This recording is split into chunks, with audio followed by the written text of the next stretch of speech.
വീട്ടിൽ പോകുന്നില്ലേ? ഇല്ല.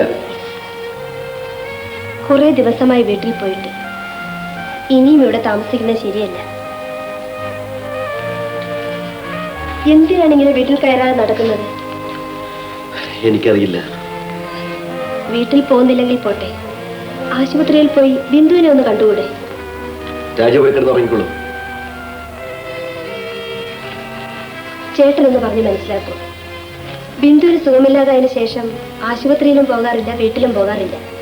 കാരണം എന്താണെന്ന് ചോദിച്ചാൽ പറയുകയുമില്ല. രാജ പോയിക്കോളൂ.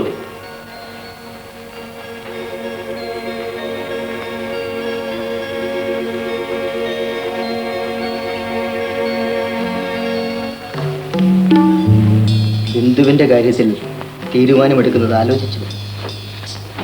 ഇതിലിത്ര ആലോചിക്കാൻ എന്തിരിക്കും? സംഭവം നിനക്കറിയാം. ഞാനിനി അവളെന്റെ ഭാര്യയെ സ്വീകരിക്കില്ല. എടുത്തു ചാടി ഒന്നും ചെയ്യരുത്. നീ വിവാഹം ചെയ്യുന്ന പെൺകുട്ടിക്കാണ് സംഭവിച്ചിരുന്നെങ്കിൽ നീ എന്ത് ചെയ്യുമായിരുന്നു?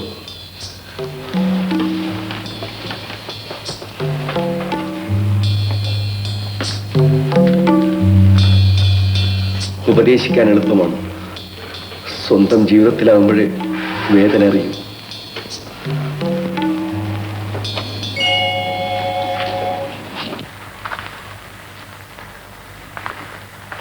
Good morning uncle. എന്താണ് അങ്കിൾ? വിനോദ് അവിടെ ഉണ്ടോ? ഉണ്ട്. അവൻ ഭാര്യയെ ആസ്പത്രി കൊണ്ട് തള്ളിയിട്ട് അവിടെ വന്ന് കയറിയതല്ലേ. ഇപ്പൊ അവൻ ആസ്പത്രിയിൽ ചെല്ലാറില്ല, ഓഫീസിൽ പോകാറില്ല, ഇവിടെയും വരാറില്ല. നീ ഒരു ഡോക്ടറല്ലേ, ആ തൊഴിലിന്റെ അന്തസ്സെങ്കിലും നീ സൂക്ഷിക്കണ്ടേ? അങ്കിൾ, ഞാൻ എന്ത് ചെയ്തു? അത് പറയാതിരിക്കുന്നതാണ് നല്ലത്. നിനക്കൊന്നും ഇവിടെ നിന്ന് ഇറങ്ങിപ്പോയി തരാം. പോകാം. അതിനു മുമ്പ് ഞാൻ എന്ത് ചെയ്തു എന്ന് എനിക്ക് അറിയണം. ഞാനത് പറയണം. എന്നാലല്ലേ എനിക്ക് മനസ്സിലാവൂ. ഒന്നും അറിയാത്ത ഭാവത്തിലാണല്ലോ നീ സംസാരിക്കുന്നത്. അങ്കിളിന് എന്തോ തെറ്റിദ്ധാരണയുണ്ട്. എന്താണെന്ന് പറയൂ. എന്റെ മോനെ നീ സ്നേഹിച്ചിരുന്നു, അവൻ വേറെ വിവാഹം കഴിച്ചു. ആ ബന്ധം നീ അവിടെ വെച്ച് മറക്കേണ്ടതായിരുന്നു. അങ്കിൾ, ഞാനത് അന്നേ മറന്നു. വിനോദ് ഇപ്പോൾ എന്റെ ഒരു സ്നേഹിതൻ മാത്രമാണ്. എന്നിട്ടാണോ നീ അവനെ നിന്റെ വീട്ടിൽ കയറ്റി താമസിപ്പിച്ചിരിക്കുന്നത്? അവന്റെ ഭാര്യയ്ക്ക് സുഖമില്ല. ആ സന്ദർഭം ഉപയോഗിച്ച് അവനെ നിന്റെ ഭർത്താവാക്കി തീർക്കാൻ നീ ശ്രമിക്കാം. ഇല്ല അങ്കിൾ, ഇല്ല. എനിക്ക് അങ്ങനെ ഒരു ഉദ്ദേശമില്ല. എന്റെ വീട്ടിൽ താമസിക്കരുതെന്ന് ഞാൻ വിനോദിനോട് പറഞ്ഞു, കേട്ടില്ല. എനിക്ക് നിന്റെ കരച്ചിൽ കാണണ്ട. ആസ്പത്രിയിൽ സുഖമില്ലാതെ കിടക്കുന്ന ഒരു പെണ്ണിന്റെ ജീവിതമാണ് നീ നശിപ്പിക്കുന്നത്. ദൈവം നിന്നെ ശിക്ഷിക്കും. അങ്കിൾ, നിനക്ക് ഇവിടെ ഇറങ്ങി പോകുന്നതാണ് നല്ലത്. എനിക്ക് നിന്റെ ചികിത്സയും വേണ്ട, ഒന്നും വേണ്ട. മേലാൽ ഈ വീട്ടിനകത്ത് നീ കാലുകുത്തരുത്. ഇറങ്ങി പോകാൻ.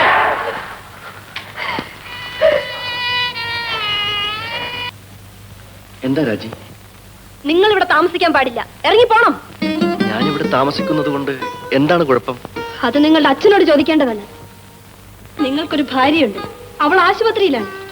അവളെ പോയി കാണുകയും ശുശ്രൂഷിക്കുകയും ചെയ്യണമെന്ന് ഞാൻ പറഞ്ഞിട്ടാണോ നിങ്ങൾക്ക് മനസ്സിലാക്കാൻ? ഇറങ്ങിപ്പോകണം. എന്താ രാജി? വിനോദിനെ ഇനി ഇവിടെ താമസിപ്പിക്കാൻ പാടില്ല, ഇറങ്ങിപ്പോകാൻ പറയൂ അച്ഛാ. രാജശേഖരൻ വല്ലതും പറഞ്ഞോ? പറഞ്ഞു. ഞാൻ എന്റെ ഭർത്താവാക്കാനാണ് ഇയാൾ ഇവിടെ താമസിപ്പിച്ചിരിക്കുന്നതെന്ന്. വിനോദ്, എന്നെ നിങ്ങളുടെ അച്ഛൻ മനസ്സിലാക്കിയത് തെറ്റായിട്ടാണെന്ന് നിങ്ങൾ അച്ഛനോട് ചെന്ന് പറയൂ.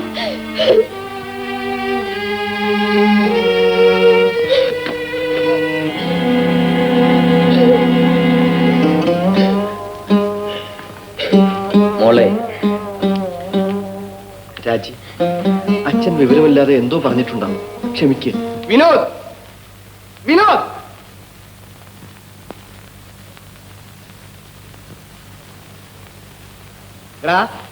നീ നിന്റെ ഭാര്യയെ കണ്ടിട്ട് എത്ര നാളായി? അവൾ സുഖമില്ലാതെ ആസ്പത്രിയിൽ കിടക്കയല്ലേ. നീ അവളെ അവിടെ കൊണ്ടുപോയി തള്ളിയിട്ട് ഇവിടെ കയറി താമസിക്കുകയാണ്. മനുഷ്യത്വമുള്ള ആരെങ്കിലും ചെയ്യുവാടാ ഇത്? പോടാ, പോയി ബിന്ദുവിനെ കാണാം. ഇല്ല, ഞാൻ പോകുന്നില്ല. എനിക്ക് അവളുമായി യാതൊരു ബന്ധവുമില്ല. രാജി, ഇവനെ കൊണ്ട് ഇതെല്ലാം പറയിപ്പിക്കുന്നത് നീയാണ്. വേറെ ഒരുത്തനെ ഭർത്താവായിട്ട് നിനക്ക് കിട്ടുകയില്ല. രാജശേഖരൻ, നമ്മൾ തമ്മിലുള്ള എല്ലാ ബന്ധങ്ങളും ഈ മക്കൾ അവസാനിപ്പിക്കുമെന്നാണ് തോന്നുന്നത്. ഇവൻ ആസ്പത്രിയിൽ കയറിയിട്ട് എത്ര ദിവസങ്ങളായി? ആ പാവപ്പെട്ട പെൺകുട്ടി ഇവനെ കാത്തിരിക്കുകയാണ്. ഇപ്പോഴിവൻ പറയുന്നു ഇവന് ഭാര്യയുമായി യാതൊരു ബന്ധവുമില്ല. ഇതിനെല്ലാം കാരണം നിന്റെ മകൾ ഒരുത്തിയാണ്. താൻ കാര്യമറിയാതെ സംസാരിക്കുകയാണ്. ഇവൻ ഭാര്യയെ പോയി കാണാത്തതിന് എന്റെ മോളല്ല കാരണം. ഞാൻ കാണുന്നത് വിശ്വസിക്കരുതെന്നാണോ താൻ പറയുന്നത്? കാഴ്ചപ്പാടിൽ പിശകുണ്ടെന്നാണ്. എന്റെ കാഴ്ചപ്പാടിന് ഒരു കുഴപ്പവും പറ്റിയിട്ടില്ല. വിനോദിനെ അവന്റെ ഭാര്യയുമായി അകറ്റി നിർത്തിയിരിക്കുന്നത് തന്റെ മകളാണ്. അങ്കിൾ, ചെറുപ്പം മുതലേ ഞാൻ അങ്കിൾ എന്ന് വിളിച്ച് ശീലിച്ചു പോയി. ആ വാക്ക് മറന്നു കളയാൻ എന്നെ പ്രേരിപ്പിക്കരുത്. രാജി, അച്ഛന്റെ ഏറ്റവും പ്രിയപ്പെട്ട സ്നേഹിതരല്ലേ, എന്നെ എടുത്തുകൊണ്ട് നടന്നു വളർത്തിയ ആളല്ലേ. മോളെ എന്നല്ലാതെ മറ്റൊന്നും വിളിച്ചിട്ടില്ല. അങ്ങനെ ഒരാൾ എന്നെ കുറിച്ച് ഇല്ലാത്ത പറയുമ്പോൾ എനിക്ക് വിഷമം തോന്നുവച്ച. രാജശേഖരൻ തെറ്റിദ്ധാരണ കൊണ്ട് പറഞ്ഞതാണ്. നീ ക്ഷമിക്കൂ. തെറ്റിദ്ധാരണയല്ല, കാര്യങ്ങൾ ശരിക്കറിഞ്ഞിട്ടാണ് ഞാൻ ഇവളെ കുറ്റപ്പെടുത്തുന്നത്. എന്റെ മോൾ നിരപരാധിയാണ് രാജശേഖരൻ. വരൂ, താൻ പലതും മനസ്സിലാക്കാനുണ്ട്. വരൂ വരൂ.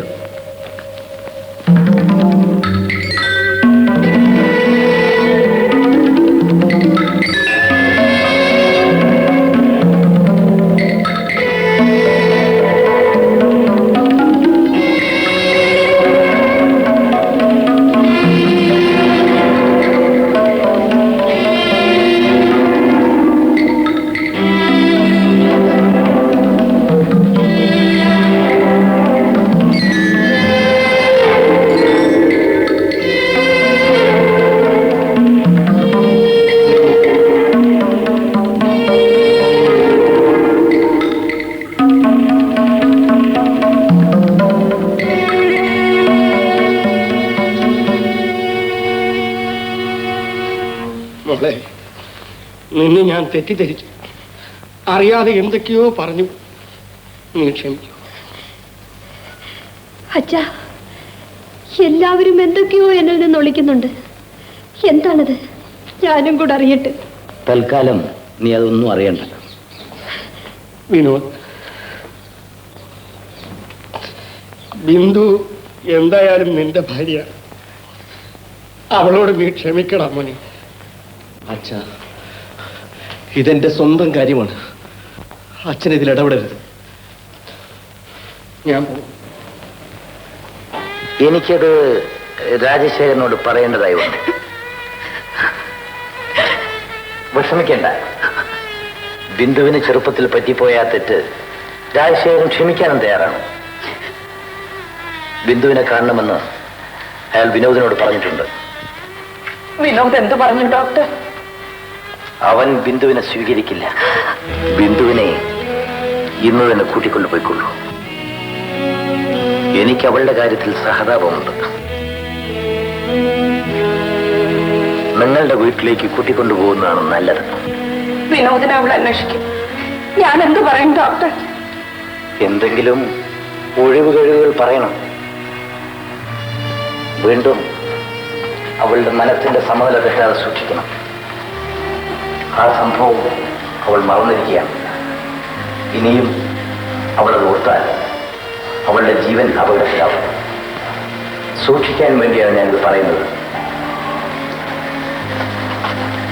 ബിന്ദുവിനെ വീട്ടിലേക്ക് കൊണ്ടുപോകും.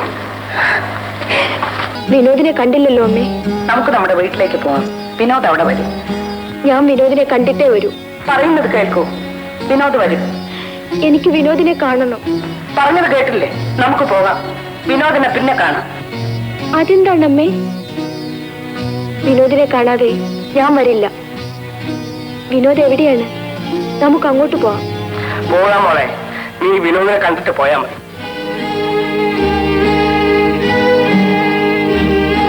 അച്ഛാ, വിനോദിന് എന്നോട് പിണക്കമാണോ? അതെ മോളെ, അവന് നിന്നോട് പിണക്കമാണ്. എന്തിനാണ് വിനോദ് എന്റെ കൂടെ പിണങ്ങുന്നത്? എനിക്ക് സുഖമില്ലാതായത് വിനോദിന് ബുദ്ധിമുട്ടായി തോന്നിയിരിക്കും. എനിക്ക് വിനോദിനെ കാണണം. കണ്ടിട്ടേ ഞാൻ വരൂ. പോകാം മോളെ, നമുക്കവനെ കാണാം. അവൻ എന്റെ മോനാണ്.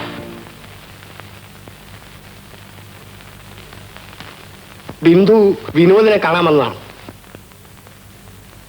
വിനോദ് ആ മുറിയിലുണ്ട്.